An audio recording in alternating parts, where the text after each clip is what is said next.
apologize in advance for everything I'm about to tell you because there's so much excitement about data as currency and the data analytics that we have the capacity to do today. And that's exactly why, unfortunately, regulation and self-regulation is coming into play. And I don't want you to all leave here with your heads exploding.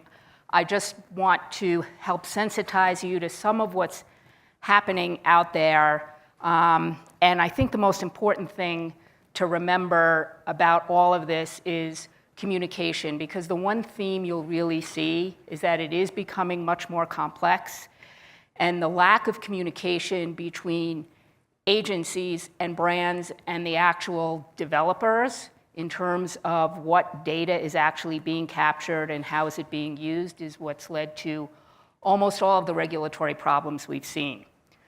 So I just wanted to start with an overview. Privacy and data security is extremely complex.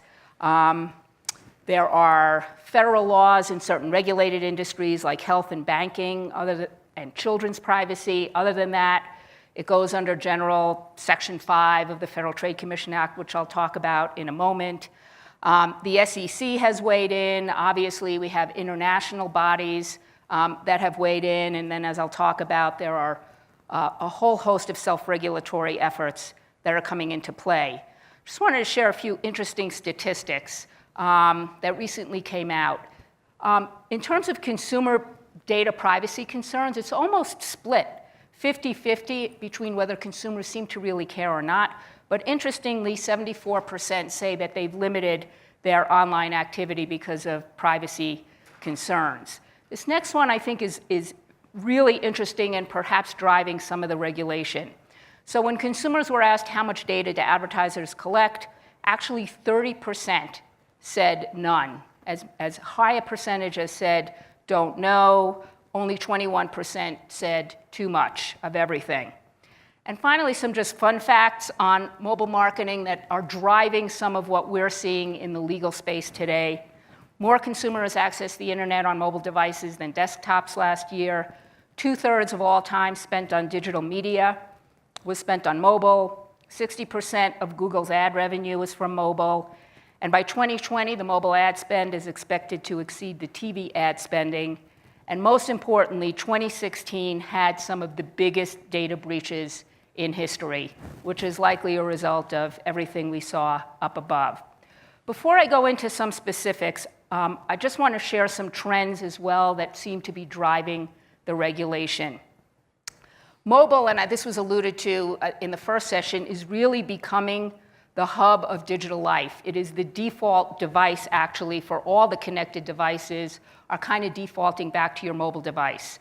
Consumers are increasingly using more than one device to stay connected.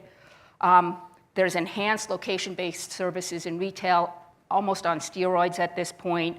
Much more integration of augmented reality and video content, increased use of native formats, much more collection and use of highly sensitive and particularly geolocation data. Obviously, with big data, there's an increase in data mining. And the lesson of all of this is that there has to be an increased focus on privacy and data security. And here are the few hot buttons I'm going to touch on. Mobile privacy, mobile tracking and behavioral advertising, cross-device marketing, the use of big data, and the Internet of Things, native advertising. So let's talk first just generally about the privacy realm.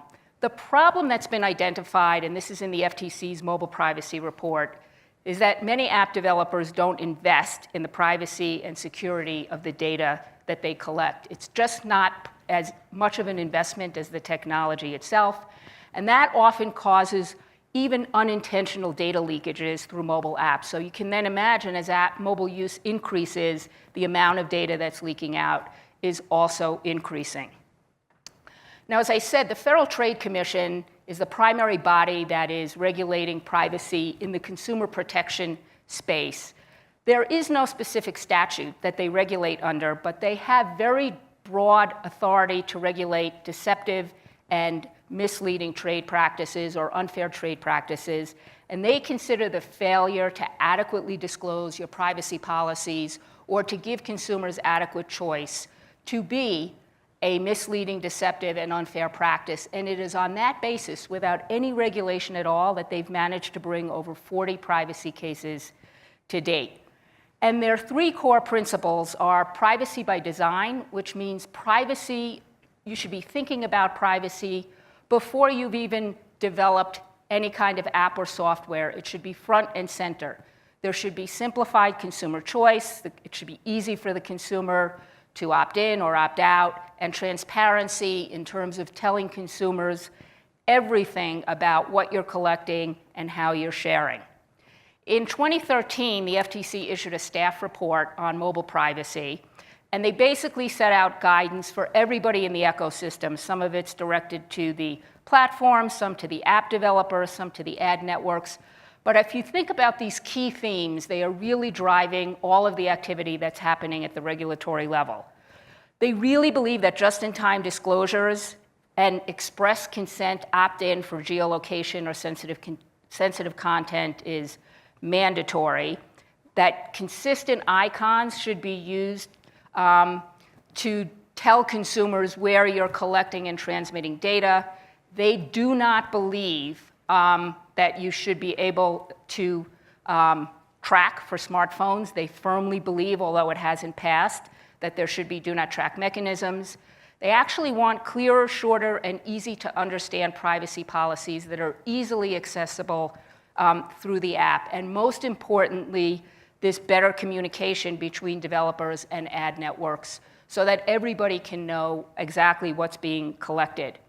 Now, one of the things that's happened in the last year, there is also a very strong self-regulatory initiative underway. It's called the Digital Advertising Alliance, and they've basically set forth guidelines for any kind of interest-based advertising.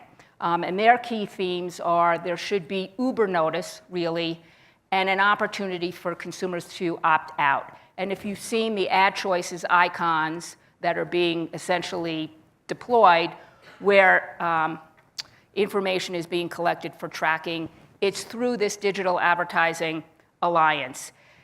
And this past year, they came out with the application of their guidelines essentially to mobile devices, and basically said that if you're collecting any cross-app data, any precise location data, any personal directory data, then you've got to provide the enhanced notice, meaning you've got to tell the consumer what you're collecting, either before the app is downloaded or before the information is collected. There's got to be a link to your privacy policy and a link that takes the consumer to this ad choices page so they can opt out of the collection. And the failure to comply with these guidelines could result in referrals to the government. I wanted to mention just one device tracking case that the FTC brought this past year because it kind of sent shockwaves through the industry, mostly because we don't think about the FTC coming in when companies aren't interacting directly with the consumers. But in this case, InMobi integrated into mobile apps software that basically allowed advertisers to track consumer behavior in a store without the consumer ever opting into this. And the way they did it is they connected through the consumer's Wi-Fi connections. And so by doing that, they could literally see how much time consumers were spending in each aisle, what they were spending time looking at, and then transmit that data back to the retailers. Incredibly valuable data. The FTC went after them and basically required them to sign a consent order and to pay $950,000 in civil penalties, which I will tell you, by today's standards, is a modest sum for an FTC action. Most of the actions we're seeing today are in the seven figures. And again, even though this was a B2B application, the FTC went after them because ultimately they felt that there was some harm to the consumers. I want to turn now for a moment to big data. And this is an area where the FTC hasn't taken any action yet, but they've come in early on to say their concern here is that the use and collection of all of this data may result in unintended discrimination of low income or underserved populations, because they're asking the questions, what are you doing with this data? Are you not going to provide credit? Are you going to charge these people a higher price? Are you going to do something that it really makes sense based on the data analytics you have, but the consequence is that you're discriminating against consumers? And so their recommendations are, if your data set, to think about whether your data set has inherent biases, and if you're targeting certain segments based on that data, are you doing so in a way that might be considered discriminatory? A next area of FTC focus is cross-device tracking, and again, we heard earlier that consumers are basically accessing mobile is now based on multiple devices, and you're going to see these same principles articulated here: transparency, choice, where the consumer should have the choice about whether they can be tracked across devices. And here the FTC has actually said you should not collect sensitive information at all across devices, because they believe the potential, again, as was said in the first session, to know everything about this person is very concerning to the FTC. And I think we will begin to see some cases this year in cross-device tracking. The same Digital Advertising Alliance also has similar guidance for cross-device tracking, and that means, again, you'll have to use the icon and link the consumer to those ad choices and provide them with enhanced disclosure of how you're tracking and what are you doing with the data. And here I just wanted to mention another case that the FTC brought on tracking. This was a mobile ad network called Turn. They actually worked with Verizon, and they were able to add a unique identifier to the user's internet traffic. The privacy policy in this app told users they could turn off tracking by disabling consumers. What they didn't tell them is that if you turned off cookies, it wouldn't turn off these zombie cookies that they were able to put on the consumers, basically on the consumers' apps, and eventually they were able to track everything that they were doing. Again, the FTC brought an enforcement action, and I think the key takeaway here was keep your privacy promises. Obviously, they told consumers, turn off cookies and we won't track you, and that was technically true. They weren't tracking with cookies, they were tracking with something called zombies. And again, to know what your ad networks are doing, because it's not even certain that basically whoever developed this app actually knew what the ad network was going to be doing. We know that in mobile, native ads are becoming as commonplace as they are in the online sphere. I just want to mention here that this is another area where the FTC has been very, very active. Last year, they brought an action against Lord & Taylor for a native ad program that they ran with Nylon Magazine, where they ran a whole series of articles in a fashion magazine without disclosing the fact that it was a paid ad. The FTC has very, very specific guidance which requires that native ads be labeled, but they also have very specific guidance about where that label has to be, what the label has to say, and how prominent. And it might shock you to know that in FTC world, the word sponsored is not the appropriate way to label native ad content. That being said, I think on the last survey, about 75% of publishers are using sponsored content, and I don't think that's the case the FTC will bring, but you should be aware that they have this guidance in this area.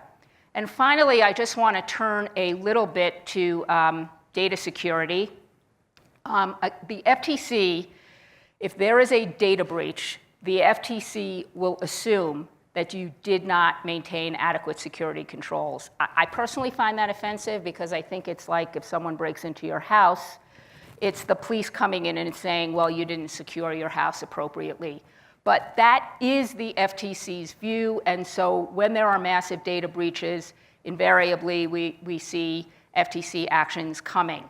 Our firm just published, and if any of you would like it, I'm happy to send it to you. Our firm handled 45,000 data breaches last year and published a security incident report that gives a lot of statistics about what industries are vulnerable, what types of data are most vulnerable, I think this is one of the more interesting ones that I pulled out, which is 3% are a result of something internal, a problem, 4% criminal activity, 18% lost or stolen devices, but the largest percentage, 32%, are from employee actions and mistakes. And what that tells us is that if we have the right training and the right awareness within our companies, the largest percentage of data breaches can probably be prevented if employees know what the requirements are and they're trained to follow them. In light of the recent hack, ransomware is on the rise, and it's a little bit like a whack-a-mole. It is very, very, very difficult to fight. The reason it's increasing in use is because it's very reliant on technology. New iterations of mobile and IoT devices are making it easier for the perpetrators to use ransomware. It's a very low entry cost for cyber criminals. Usually they are sitting in a garage or on a bed. Not always, but in some cases they are. And they're constantly developing new strains, so it's very difficult to combat. They are frequently engaged in customer service. Your computer isn't working, or an app isn't working, and they take you to a help desk, and actually that help desk will say, just let me access your device, and I can help you correct whatever is mistaken, and that will be ransomware inserted. And then with all the data mining, that's creating additional vulnerabilities to ransomware. So what are some of the things that you can do within your own organizations to be ready? Is to understand internally where those threats are. And I would say the same for agencies and brands that are using mobile apps, to understand if there are vulnerabilities, ask the questions. Are there vulnerabilities in the software that you should know about before you deploy it out to your consumers? There's technology that can both help prevent and detect vulnerabilities, and those should be employed. As I mentioned, the personnel awareness and training, I think, is really key. It is really important to do security assessments, to understand where the assets and the sensitive data are located, to implement reasonable safeguards. This really refers to within your own organizations. Who has access to the data? How are they vetted? To try to increase detection capabilities. The vendors that you use for data management are really critical. I think particularly with big data, as more will be going into the cloud, it's just really important to look at who's going to be managing that for you and what protections do they have in place.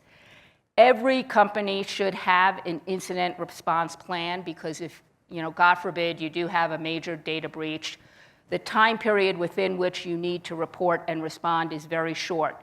And if you don't have this all ahead of time, in advance, ready to deploy should it happen, it's going to be very, very difficult to meet those deadlines.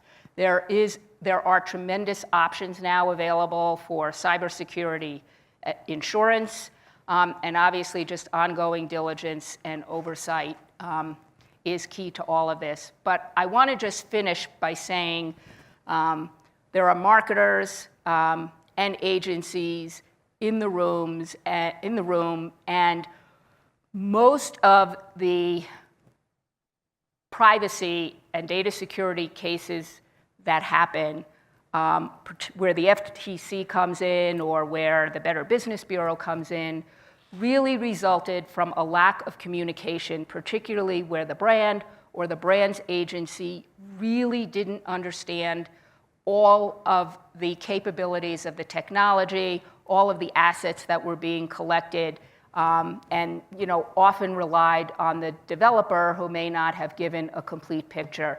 And that's really the first step, I think, to mitigating liability, at least in terms of our advertising and marketing activities with mobile.